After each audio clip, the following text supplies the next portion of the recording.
14 फरवरी को सीआरपीएफ का एक 78 व्हीकल कॉन्वॉय 2500 सोल्जर्स को जम्मू से कश्मीर ले जा रहा था। इस जर्नी के दौरान एक सुसाइड बॉम्बर आरडीएक्स से भरी गाड़ी उस कॉन्वॉय के पास लेकर आया और टकराने से पहले उसने एक्सप्लोजिव्स को ट्रिगर कर दिया, जिससे 40 सोल्जर्स की मौत हो गई। इस बॉम्ब की जिम्मेदारी जैश-ए-मोहम्मद ने ली, एक पाकिस्तानी बेस्ड मिलिटेंट ग्रुप जिसका हेड मसूद अजहर है। मसूद अजहर वही आतंकवादी है जिसे 1999 में IC-814 के हाईजैक होने के बाद 190 पैसेंजर्स और क्रू के बदले रिहा किया गया था।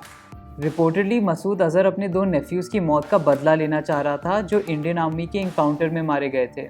इस अटैक को इंडियन मीडिया, पॉलिटिकल क्लास और वर्ल्ड की कई कंट्रीज ने कंडेम किया है। पीएम मोदी ने कहा, इन शहीदों का बलिदान व्यर्थ नहीं जाएगा। पर पाकिस्तान की लेटेस्ट स्टेटमेंट में उन्होंने इंडिया की सारी एक्यूजेशंस को रिजेक्ट कर दिया है। तो इस अटैक और प्रोवोकेशन को रिस्पॉन्ड करने के लिए इंडिया के पास क्या ऑप्शंस हैं? इंडिया को 3-pronged अप्रोच यूज करनी होगी, मिलिट्री, इकोनॉमिक और डिप्लोमेटिक। जब भी किसी प्रोवोकेशन के बाद इंडिया को पाकिस्तान के अगेंस्ट मिलिट्री एक्शन लेना होता है तो हमारे लिए एक पजल क्रिएट हो जाता है। पाकिस्तान की टेरर पॉलिसी को चेंज करने के लिए इंडिया को रिएक्ट करना ही होगा, स्पेशली जब मीडिया और पब्लिक आउटरीच इतना ज़्यादा है। और हमें ये भी याद रखना होगा कि इलेक्शंस भी बहुत पास हैं।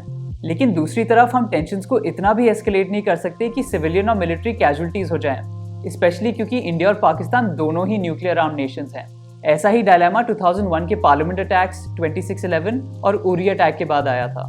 जबकि 2001 और 2006 में इंडिया ने मिलिट्री यूज़ नहीं करी थी, पर उरी के बाद इंडिया ने सर्जिकल स्ट्राइक्स करी, जिनको दोहराना अभी शायद अनलाइकली होगा क्योंकि उन स्ट्राइक्स का सरप्राइज एलिमेंट अब नहीं है। और लेटेस्ट रिपोर्ट्स के हिसाब से Pakistan army already high alert पे है और उन्होंने एलओसी के पास टेररिस्ट लॉन्च पैड्स को मूव कर दिया है। इसलिए एक ऑप्शन हो सकता है इंडियन एयरफोर्स को यूज करना। इंडियन एयरफोर्स पाकिस्तान की एयर स्पेस में बिना एंटर करे ही कई टेररिस्ट टारगेट्स को निशाना बना सकती है, मेनली पाकिस्तान ऑक्यूपाइड कश्मीर में।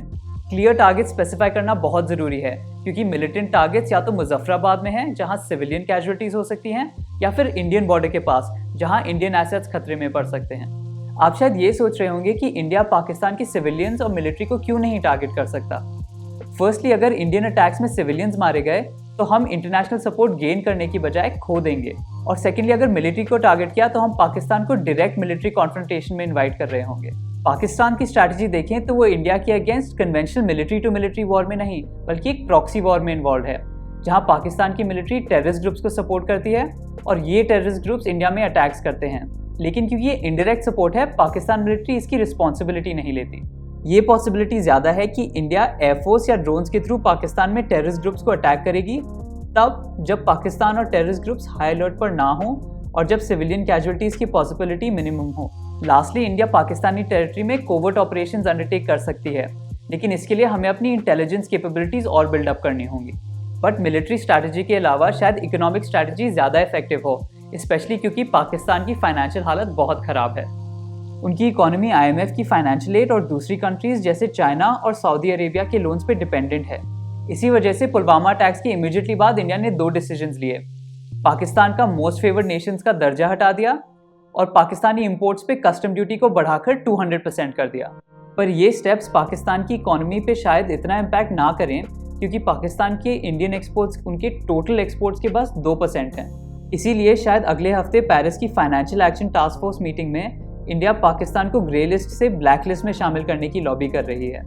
इससे पाकिस्तान की फाइनेंशियल रेटिंग डाउनग्रेड हो सकती है और वो EU से भी ब्लैक लिस्ट हो सकते हैं, जिससे उनकी फाइनेंशियल बोरोइंग एबिलिटी पे नेगेटिव इम्पैक्ट पड़ेगा। इन इकोनॉमिक मूव्स को डिप्लोमेटिक लॉबिंग से भी सपोर्ट करना होगा क्योंकि पाकिस्तान अपनी फंडिंग क्रंच को सऊदी अरेबिया या चाइना के सपोर्ट से फिक्स कर सकता है। 2 दिन पहले ही सऊदी अरेबिया ने पाकिस्तान के साथ $20 बिलियन की एक इन्वेस्टमेंट डील साइन करी है। इसलिए इस हफ्ते मोहम्मद बिन सलमान सऊदी के क्राउन प्रिंस की इंडिया विजिट बहुत ही इंपॉर्टेंट है। इसके साथ इंडिया की मिनिस्ट्री ऑफ एक्सटर्नल अफेयर्स ने लास्ट फ्राइडे 20 से ज़्यादा कंट्रीज़ को पाकिस्तान की टेरर एक्टिविटीज़ की कॉम्प्रिहेंसिव रिपोर्ट भी पेश करी। पर इनमें 2 सबसे ज़्यादा इंपॉर्टेंट कंट्रीज़ हैं, चाइना और US।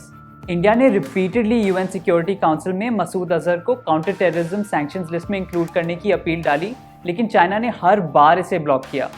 क्यों? क्योंकि चाइना के हाथ में पाकिस्तान इंडिया के खिलाफ एक ऐसा ट्रम्प कार्ड है जिससे वो इंडिया को ऑक्यूपाइड रखते हैं ताकि हम चाइना पे फोकस ना करें। दूसरी तरफ यूएस ने पुलवामा अटैक के बाद एक स्ट्रांगली वर्डेड स्टेटमेंट इशू करी, पर यूएस शायद पाकिस्तान के खिलाफ अभी एक्ट नहीं करेगा।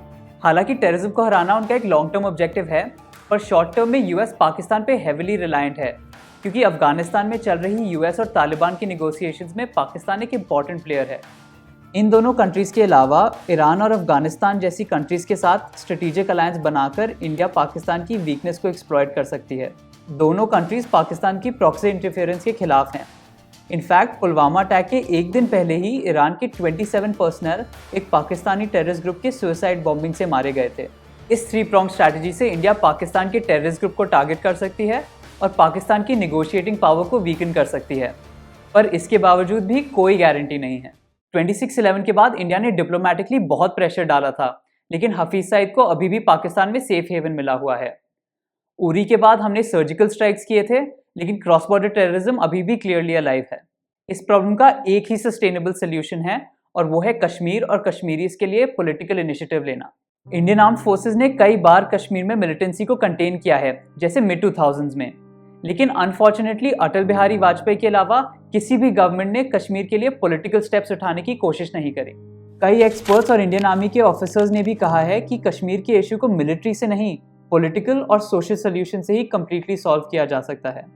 अनफॉर्चुनेटली कई सालों से कश्मीर की पॉलिटिक्स दिल्ली में डिसाइड हुई है, श्रीनगर में नहीं, और इस पॉलिटिकल वैक्यूम को एक्सट्रीमिस्ट ग्रुप्स ने सोशल मीडिया के जरिए एक्सप्लॉइट किया है, जिस वजह से young Kashmiri boys militancy join करने के लिए रेडी हो जाते हैं। जब तक हम कश्मीर इशू को मिलिट्री एंगल के बजाय सोशल और पॉलिटिकल एंगल से नहीं देखेंगे, तब तक ऐसे अटैक्स को रोकना मुश्किल है। दुख की बात है कि इंडिया के वेरियस पार्ट्स में कश्मीरी स्टूडेंट्स को फिजिकली और वर्बली अब्यूज किया जा रहा है। ऐसा बिहेवियर एक्सट्रीमिस्ट ग्रुप्स के एम को इनडायरेक्टली सपोर्ट करता है। ऐसे सेंसिटिव टाइम्स में हम आपको अर्ज करेंगे कि प्लीज़ पीस मेंटेन करें। अगर आपको ऐसी एनालिसिस और ऐसे वीडियोस अच्छे लगते हैं तो प्लीज़ सोच बटन को दबाएं और हमारे वीडियोस को सपोर्ट करें।